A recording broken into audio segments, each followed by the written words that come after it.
통일뿐만 아니라 통일된 이후에 한반도에 그 로드맵을 만드는 그런 싱크탱크의 중요성을 느끼게 되었습니다. 그러면서 우리 곽태양 박사님을 이사장님 모시고 이렇게 또 한반도 미래 전략연구원을 출범하게 되었고 1차적으로 오늘 이렇게 전문가 정책 포럼을 갖게 되었습니다. 앞으로 저희 연구원은 지속적으로 이런 포럼과 더불어서 연구 활동을 해 나가면서 아까 말씀드렸던 그 목표를 이루기 위해서 감사합니다. 이렇게 1차 포럼의 발제를 맡게 주셔서 대단히 영광스럽게 생각하고요. 또 다른 한편은 대단히 부담스러운 느낌인 것 같습니다. 여러 선생님들 앞에서 이렇게 발표하게 돼서 대단히 좀 영광스러운데요. 여러 가지 좀 따끔한 그렇게 또 말씀을 주시면 또 그런 내용을 반영을 해서 이 페이퍼를 완성하는데 큰 도움이 될 수 있지 않을까 이런 생각이 듭니다. 그래서 이게 각주에도 달아놨습니다만 이 지금 발제문의 일부 내용은 아마도 지금 시민평화 포럼에서 작성 중인 여러 전문가들하고 같이 작성 중인 정책 보고서에 담길 수도 있다는 걸 좀 미리 양해 말씀을 좀 드리도록 하겠습니다. 이미 그 발제문을 다 읽어보셨을 것이고 또 저보다 훨씬 더 전문가시기 때문에 제가 또 이에 대해서 자세하게 말씀드리는 건 거의 결례일 것 같고요. 제가 한 30분, 저 시기로 3, 30분 이내로 발제 말씀을 좀 마치고 토론 시간을 좀 충분히 갖는 게 저한테도 좀 도움이 될 것 같습니다. 근데 제가 초고를 보내드리고 며칠 전에 이제 좀 수정본을 보내드렸는데요. 크게 달라진 건 없습니다만 일부 내용을 좀 포함을 시켰고 추가를 했고 그리고 15페이지 보시면은 별첨 그래서 9.19 공동성명 이행은 종합계 이렇게 되어 있는데요.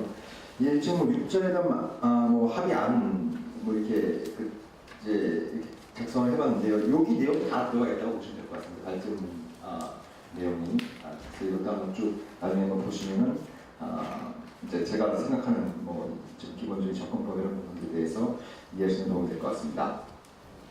자, 그러면 본격적으로 말씀을 드리도록 하겠습니다. 제 발제문 제목이 한반도 비핵화 평화체제를 위한 새로운 조건, 융합적 관점을 통한 대북 정책의 패러다임 전환인데요. 제가 융합이라는 표현을 저도 왜 쓰는지 잘 모르겠습니다. 기본적으로 제가 특정 정치인을 선호하거나 이런 건 전혀 없고요. 아무튼 이 비핵화와 평화체제 문제를 좀 같이 갖고 가보자. 그러니까 이걸 지금까지 좀 별개의 문제 혹은 시간적인 선호의 문제 이렇게 접근하는 경향들이 많이 있었다고 한다면 이걸 좀 물론 이제 병행 이런 표현들, 포괄적 조건 이런 표현을 많이 썼습니다만 좀 더 적극적인 어떤 개념으로 같이 녹여서 합쳐보자 이런 게 이제 기본적인 비핵화의 문제하고 평화 체제 문제를 녹여서 합쳐보자라는 게 저의 핵심적인 문제의식이다라고 이렇게 말씀을 드릴 수 있을 것 같습니다. 그래서 아시다시피 올해는 정면협정 60주년이고 또 북한이 NPT에서 탈퇴 선언을 하면서 한반도 핵 문제가 본격적으로 되는 지금 20주년이 되는 20년째 되는 이런 해에 있습니다. 그래서 올 한 해 정말 지금 이 시간에 판문점 통일가에서 또 지금 실무회담이 열리고 있을 텐데요. 올 한 해 정말 많은 일들이 벌어지고 있습니다만 아무튼 올 상반기에는 여러 가지 상황이 안 좋은 일들이 많이 벌어지고 있습니다만 지금 하반기에는 여러 가지 변화를 좀 기대해 볼 만한 이런 상황들도 오고 있는 것이 아닌가 이런 생각이 들고요. 그래서 제가 이 발제문에 담긴 기본적인 문제의식은 이게 제가 생각해 가장 논란의 여지가 많은 게 한반도 문제의 본질을 저는 현상 유지와 현상 변경 사이의 갈등이다. 라고 이렇게 이제 주장을 하고 있습니다만 이런 것도 얼마나 적합한 주장인지에 대해서도 좀 이따 이제 선생님들도 여러 가지 지적 말씀을 해주실 거라 생각하고요.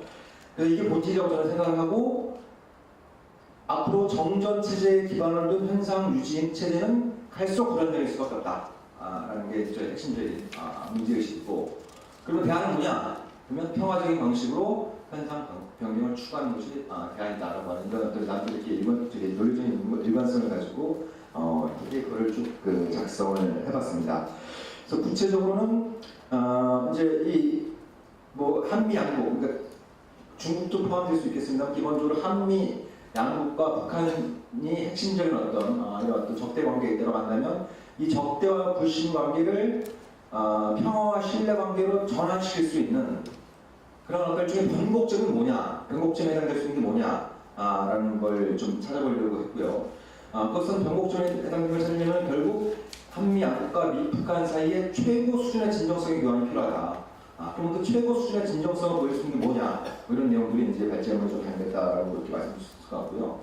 또 하나 중요한 부분은 뭐 잘 아시다시피 이게 뭐 커다란 문제들, 예견된 문제들도 굉장히 많은 그 혼란과 문제들을 야기합니다만 굉장히 사소해 보이는 문제들 이런 것도 또 합의를 해놓고 합의한 내용에 대한 해석도 다르고 그걸 이해하는 과정에서 또 그것도 해석도 다르고 이런 부분들도 굉장히 많은데 이런 것들을 좀 사전에 최대한 예감할 수 있는 그런 어떤 방법이 없는가? 쉽게 말씀드리면 이 디테일 속에 있는 악마들을 제거할 수 있는 그런 방법이 없는가? 뭐 이런 내용들도 제 문제의식에 좀 담고자 했습니다.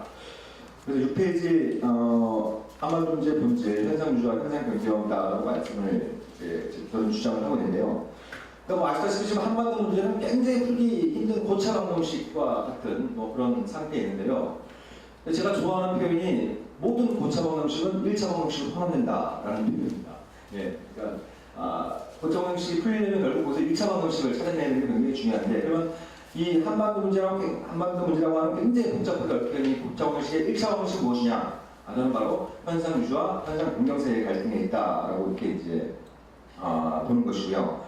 그렇게 보는 근거는 물론 이렇게 결론을 내리기에는 뭐 이제 이게 상당히 좀 이분법적이고 도식적인 접근일 수 있다고 하는 이런 부분도 저도 어느 정도 이렇게 인지를 하고 있습니다만 이런 형태의 일반화, 추상화가 문제를 접근하는데 유용한 측면이 있다라는 생각을 갖고 있기 때문에 이제 이런 표현을 사용을 하는 것이고요.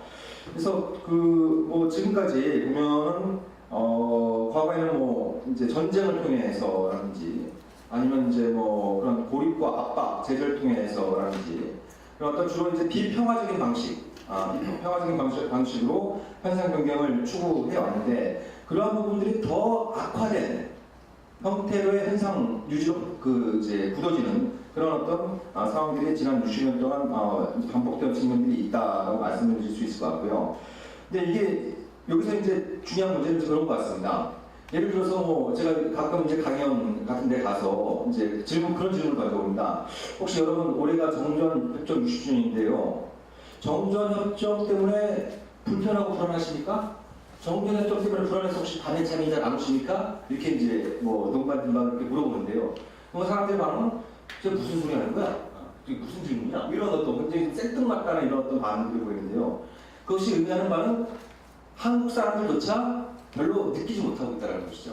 근데 어찌됐든 전쟁이 개혁되는 것도 아니고 전쟁이 끝난 것도 아닌 이 어정쩡한 상태가 60년째 되고 있다는 건 세계사적으로 대단히 이례적이고 비정상적인 상황인 것만이 틀림없는데 근데 정작 그 한쪽 당사자인 우리는 이것이 별로 비정상적이라는 걸 못 느끼고 살고 있다라는 거죠.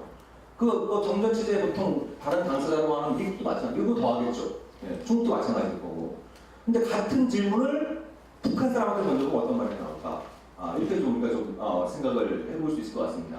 그래서 저는 이게 현상 유지와 현상 변경, 특히 이게 이제 현상 유지 체제에서 핵심은 이제 정전체제라고 주장하는 부분들이 이 일종의 남한내에서는 비정상성의 정상성이 나타나는 그런 어떤 현상들이 있는 이런 반면에 북한은 앞으로 이제 더 이상 이런 상황에서 살지 않겠다라는 이런 어떤 메시지가 굉장히 강하고 저는 그런 면에서 볼 때 올 3월달에 3, 4월달에 북한이 굉장히 그 위기를 높이는 그런 말폭탄도 많이 던지고 많이 그랬었는데요.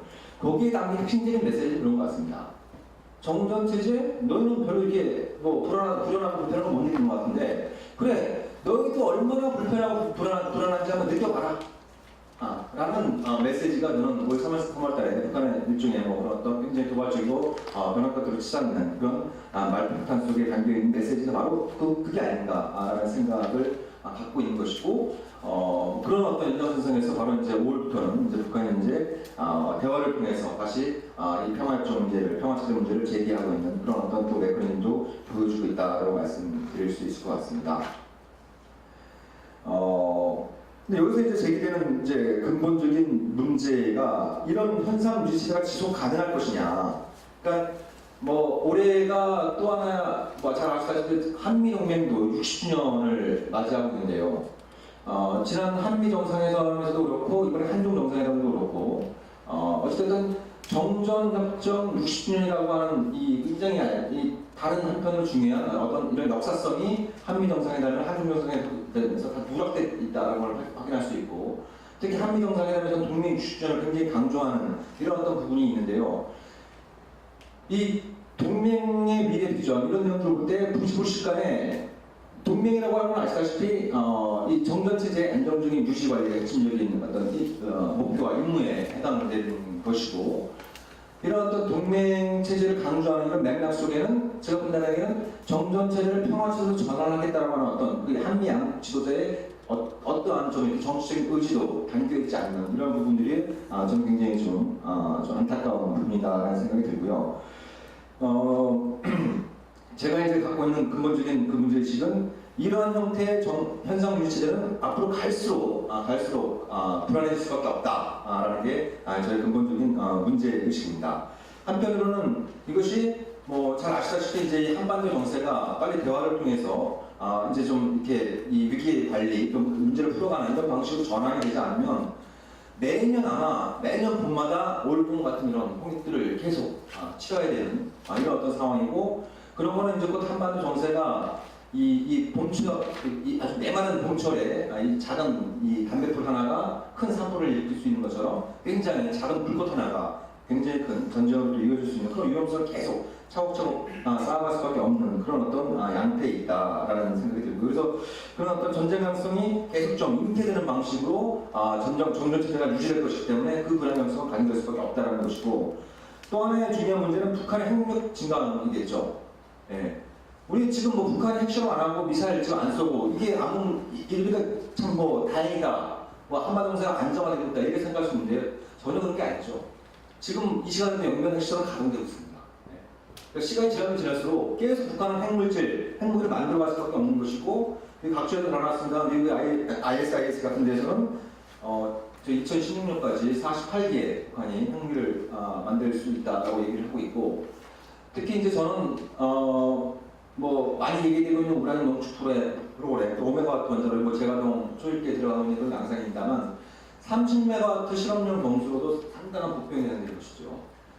제가 알기로는 보통 이제 한국에서 이 상업용 그 경수로 같은 경우에는 이제 이 우라늄 농축도를 갖다가 3에서 한 5% 정도, 5% 정도 이게 저농축 우라늄 사용하고 있는데, 이 농축도를 예를 들어서 7%에서 한 10% 정도 높이면은 이거는 이제 핵발전을 하고 거기서 나온 사용 연료를 재처리하면 굉장히 고순도의 플루토늄을 추출하기 용이해진다는 겁니다. 그러니까 우리가 보통 알기로는 경수로에서 나온 사용 연료를 재처리하면 플루토늄의 플루토늄 235의 농도가 70% 정도밖에 안 되기 때문에 이게 이제 핵분열 물질로 전환하기 쉽지 않다 이런 얘기들이 많이 있었습니다만, 최근에 나온 과학자들의 얘기는 저런 우라늄의 농도를 높이면, 이걸 한 7%에서 한 10% 정도 높이면 이제 플루토늄 239의 그 농도도 높일 수가 있다라고 하는 이런 어떤 연구가 나오고 있기 때문에, 이 30메가와트 실험용 경수로를 북한이 지금 지금 미국 쪽에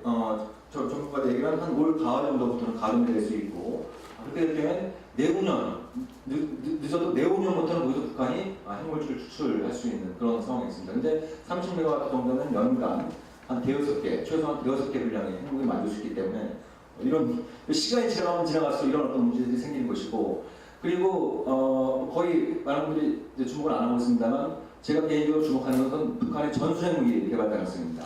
전술핵무기 같은 이런 부분들 전문가에서 충분히 좀 검토가 돼야 된다고 생각하는데요. 이건 뭐 특별한 케이스가 아닙니다. 냉전 시대 때 미국의 핵전략, 그러니까 대량 보복 전략, 그러니까 이 아시아와 이 유럽에서 공산권의 재래식 군사력 열세를 결국 전술핵무기 배치로 만회하려고 하는 부분이 있었고, 오늘날 인도와 파키스탄의 모습, 인도와 파키스탄의 어떤 그 군경쟁의 양태를 보더라도 저는 앞으로 북핵 문제 전개 방식과 성격이 파키스탄 모델로 굉장히 흡사해질 가능성이 높다고 하는데, 파키스탄이 최근에 전술핵무기 개발에 상당히 지금 공을 들이고 있는 그런 어떤 양상이 있습니다. 그래서 그런 문제들까지 포함하게 되면 북한의 그런 그 이제 핵능력 자체가 숫자만 늘어나는 것이 아니고 그것이 이제 다양화되고, 그게 전술핵무기 가지고 이제 가능성이 이제 포함된 것이고 여기에 미사일까지 장착하는 능력, 특히 ICBM에 장착한 능력까지 확보하게 되면 북한은 분명히 게임 체인저가 되려고 할 겁니다. 예.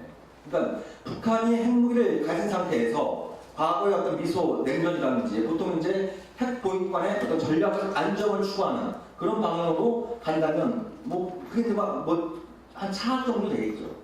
그러나 북한은 아까 말씀드린 것처럼 이런 정전체제에서 더 이상 못 살겠다라고 하는 그런 어떤 의식들이 굉장히 강하기 때문에 자기가 갖고 있는 핵을 가지고 이걸 갖다 정전체제를 뒤흔들고 평화시대로 전환하려고 하는 그런 어떤 시도들을 계속 끊임없이 반복할 수밖에 없기 때문에 북한의 핵 능력이 증강되는 건 이런 어떤 굉장히 이 정전체제 자체의 근본적인 불안정성을 가중시킬 수밖에 없다라는 이제 그런 말씀을 좀 강조드리고 싶고요. 그리고 어쨌든 한반도나 동북아에서 현상 주체에서 굉장히 중요한 게 핵도민 현상을 억제하는 것일 텐데요. 생각해 보십시오.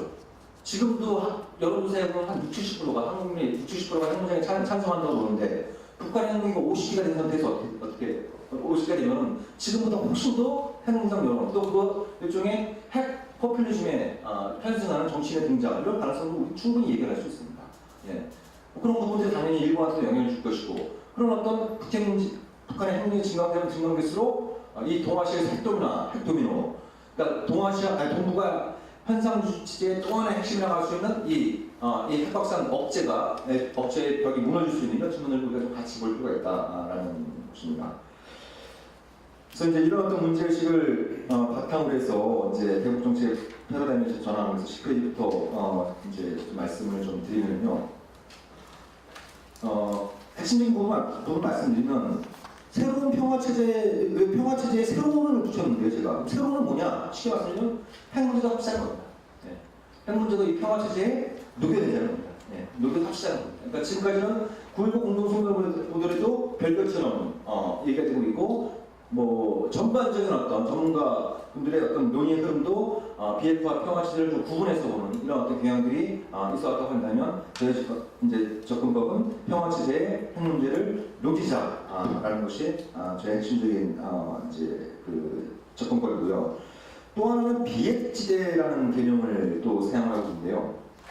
여기 이제 뭐 여러 선생님도 계십니다만 저는 한반도를 얘기할 때를 제외하고 비핵화라고 하는 표현이 다른 나라에 사용된 사례가 있는지 잘 모르겠습니다.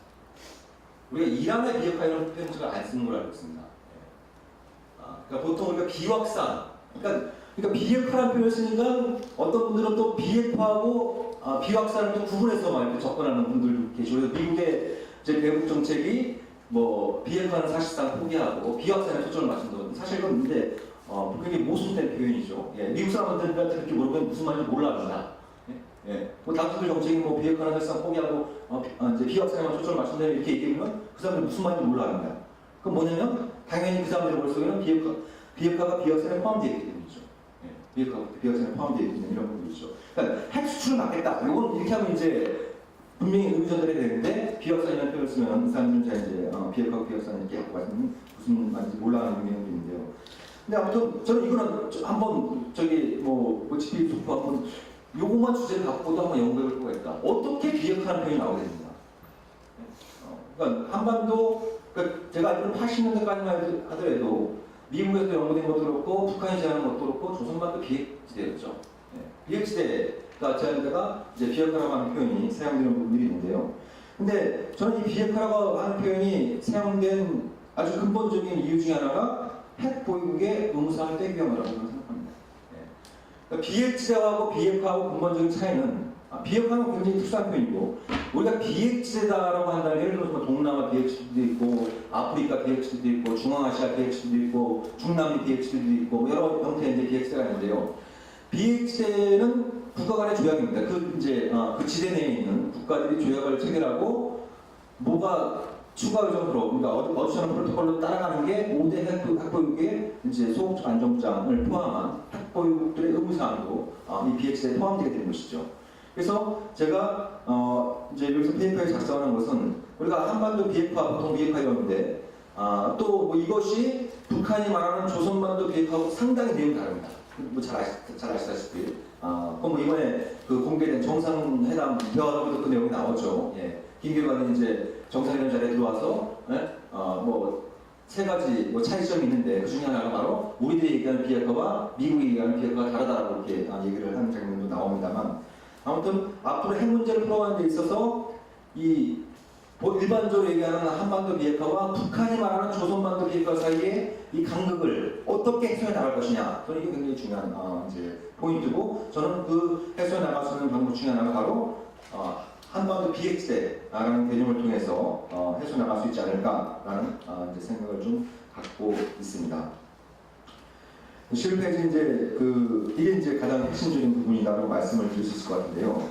제가 여기 좀 뭐 오해의 소지가 있는 표현을 썼습니다만 아무튼 두 가지 화학적으로 이렇게 된다. 하나는 의제들 사이의 화학적이라고 또 하나는 이제 최고 지도자라는 화학적인 표현을 사용했는데요. 의제들 사이의 화학적 작용의 핵심은 아까 말씀드렸던 것처럼 비핵화와 평화시대를 같이 녹여내는 겁니다. 이걸 융합하는 그런 어떤 부분인데 이걸 구체화해서 제가 한 세 가지 정도로 얘기를 하고 있는데 첫 번째는 아까 말씀드린 것처럼 이 적대와 불신의 관계를 평화와 신뢰의 관계로 전환시킬 수 있는, 치고 올라가게 할 수 있는 경복점을 찾는 게 굉장히 중요할 텐데 그걸 위해선 양측이 최고 수준의 진정성을 보여주는 게 중요하고, 그러면 북한이 보여줄 수 있는 최고 수준의 진정성은 뭘까? 저는 제가 판단하기에는 NPT 복귀라고 생각합니다. NPT 복귀. 이것도 미국이 또 비확산 전략가로 상당히 이제 좀 호응하는 이런 측면들이 있기 때문에 북한이 핵무기 폐기 대상 방식 시한을 공약하고 과도기적주의로 그 트랜지셔널 스테이트스로 NPT에 복귀하는 게 필요하다. 근데 NPT 조약에는 NPT에 다시 가입하기 위해선 기존에 갖고 있는 핵무기를 다 폐기해야 된다. 이런 내용 없습니다. 이런 내용 없고, 이런 또 사례가 있죠. 아시다시피 91년도에 소련이 망했을 때 졸지에 세계 3, 4, 5위의 핵보유국이 됐던 우크라이나, 카자흐스탄, 벨로루시 이 세 나라도 당시에 NPT에 가입할 때 적게는 1000개에서 많게는 8000개의 핵무기를 갖고 있는 상태에서 NPT에 가입을 했고요. 이들 나라가 바로 과도기적주의로 NPT에 이제 가입한 사례가 있습니다. 그래서 저는 북한이 취하는 이런 북한이 취한 이것이고 이게 핵심이고, 이것과 동시에 남북미 중 사자는 이제 평화협정을 체결을 하는데요.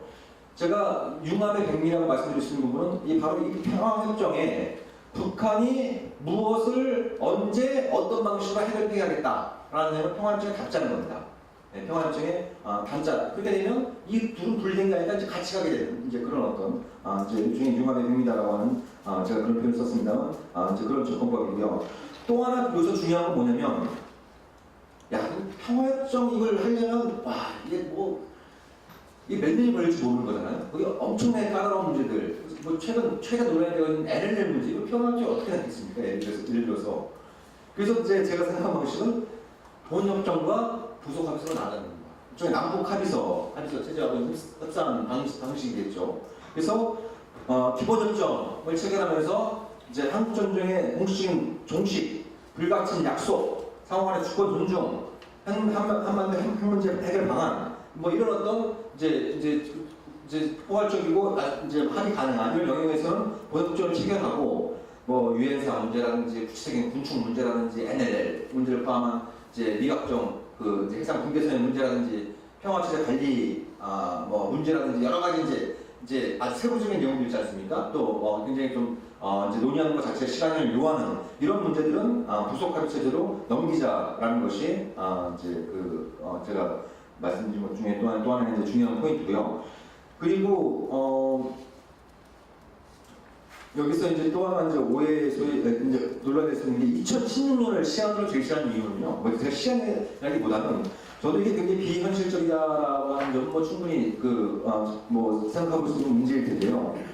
근데 저는 뭐 기본적으로 그렇게 생각합니다. 그러니까 시간이 중요한 거는 물리적인 길이가 아니라 같은 우리가 하루라고 하더라도 그 하루를 어떻게 보느냐에 따라서 굉장히 길게 느껴지기도 하고 굉장히 짧게 느껴지기도 하고 이런 것처럼 시간의 중요성은 물리적인 길이가 아니라 그 시간의 길이 어떤 화학작용을 일으키냐가 굉장히 좀 중요하다고 생각을 하고, 그런 면에서 볼 때 아까 말씀드렸던, 그러니까 지금 핵을 갖고 있었던 나라가 나라가 이제 4개 국이 있죠. 아까 얘기했던 3개 나라하고 그다음에 남아공이 있습니다. 이들 나라가 폐기를 공영하고 폐기 완료까지 걸릴 시간이 대충 한 3년 안팎 정도 됩니다. 만 3년 안팎 정도의 시간이 되는 것이죠. 예. 그러니까 그런 어떤 부분들도 있고 또잘 아시다시피 2016년이 지나면 또 이제 미국이 대선에서 새로운 정부가 들어서고 그 다음에는 또 이제 한국 대선으로 해서 또 새로운 정부가 들어서고 그래서 이 정권이 바뀔 때마다 이 한반도 평화 프로세스가 중단되거나 중대한 또 고비를 맞이했던 이런 부분들도 좀 고려해서 1차적으로 2016년을 한번 좀 생각해본 측면이 있고 이거 뭐 이게 굉장히 중요한 문제는 아니다 이렇게 좀 말씀드리고 싶습니다. 그리고 세 번째 조치는 유엔 안보리의 대북 제재 해제하고 이건 지난 몇 년간 한반도 문제가 악화된 결정적인 문제는 핵 문제가 아니었거든요. 로켓 문제였습니다. 로켓 문제. 그러니까 저는 2009년 4월에 북한의 장거리 로켓 발사를 전황기적 사건이라고 이렇게 표현을 합니다만 그 이전과 그 이후에 어떤 한반도는 완전히 질적으로 달라지게 되는 이런 어떤 부분들이기 때문에 핵 문제 못지않게 중요한 게 로켓 문제를 어떻게 볼 것이냐 이것도 굉장히 중요한 그런 어떤 문제이고 저는 뭐 한 3단계 정도로 그래서 1단계는 위성까지 포함한 모든 발사 이후에 2단계는 이제 뭐 필요하다면 북한의 위성을 대리 발사하는 문제 3단계는 그렇게 휘갈릴 경우에는 북한의 위성 발사 원리를 인정하는 이런 어떤 단계적 접근이 필요하다는 생각이 들고요. 좀 속도를 올리겠습니다. 예. 그다음에 대북 대화 관련된 부분은 이거 쉽게 말씀드리면 이제 최고 지도자 간의 화학쟁이 필요하다고 하는 건 그런 거죠. 그러니까 예를 들면 1986년도에 미국이 3만 개의 핵무기를 갖고 있었고 소련이 4만 개의 핵무기를 갖고 있었고 그 당시에 뭐 이게 선생님들 잘 아시다시피 뭐 뉴클리어, 뉴턴이 글로벌, 아마겟돈 이런 표현이 굉장히 뭐 유행하지 않았습니까? 근데 레이건하고 고르바초프가 만난 지 3년 만에 미국과 소련이 단 한 방의 총공도 안 밀고 냉전 중식을 선언했단 말이죠. 그럴 수 있었던 거는 최고 지도자 간의 화학 작용이 일어났기 때문에 자기들이 얘기하는 것이죠. 만나면 얘기하는 거 다르더라. 그 전까지는 너를 못 살게 해야 내가 안전해질 수 있다고 생각했는데 만나서 얘기해보니까 네가 안전해져야 나도 안전해지는구나. 이걸 깨우치다는 거 아닙니까? 마찬가지로 아무리 뭐 좋은 정책적인 아이디어가 있고 이런 것 뭐 있어도 정상 간에 이런 어떤 좀 레이건과 고르바초프와 유사한 이런 화학종을 일으키는 것이 이런 문제이기 때문에 중요한 측면이다라고 생각이 됩니다. 끝으로 어떻게 시작할 것인가? 그러니까 지금까지 말씀드렸던 것은 일종의 이 전환점에 해당되는 이 전환점에 해당하는 그런 어떤 정책적인 내용이다라고 하면은 그럼 어떻게 시작할 것이냐 이 부분이 이제 굉장히 또 이제 중요할 텐데 일종의 스타팅 포인트를 잡는 게 중요할 텐데 저는 뭐 핵심은 229 플러스 알파와 한반도 평화협정 논의 개시를 맞바꾸는 이런 형태가 가장 바람직한 그리고 현실 가능한 이거는 뭐 이 관련 국가들이 의지만 갖게 되면 충분히 시작할 수 있는 스타팅 포인트다라고 생각하고 그래서 그럼 플러스 알파는 229 합의에서 플러스 알파는 뭐가 있느냐 이것도 잡기가 쉽지 않은 문제겠죠. 근데 229 합의와 현재 상황에서 비춰볼 때 몇 가지 달라진 게 있는데 그 중에 하나가 229 합의의 아주 큰 구멍 북한의 위성 발사 문제가 있는 것이죠.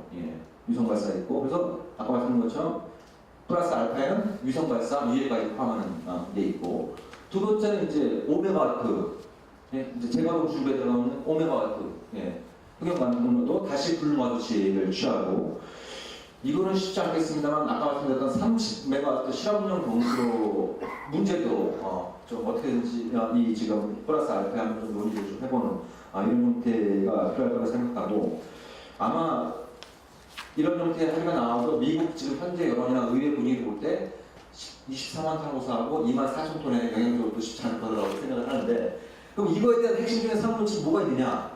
저는 뭐 일부 제재를 완화하고 유행하는 이런 내용과 함께 아까 말씀드렸던 것처럼 한반도 평화협정 논의를 개시하는 이런 형태의 스타팅 포인트를 잡는 것이 가장 바람직하지 않나 그런 생각을 갖고 있습니다. 뭐 제 말씀은 일단 이것으로 좀 마치도록 하고요. 여러 가지 또 날카로운 지적 말씀 주시면 감사하겠습니다.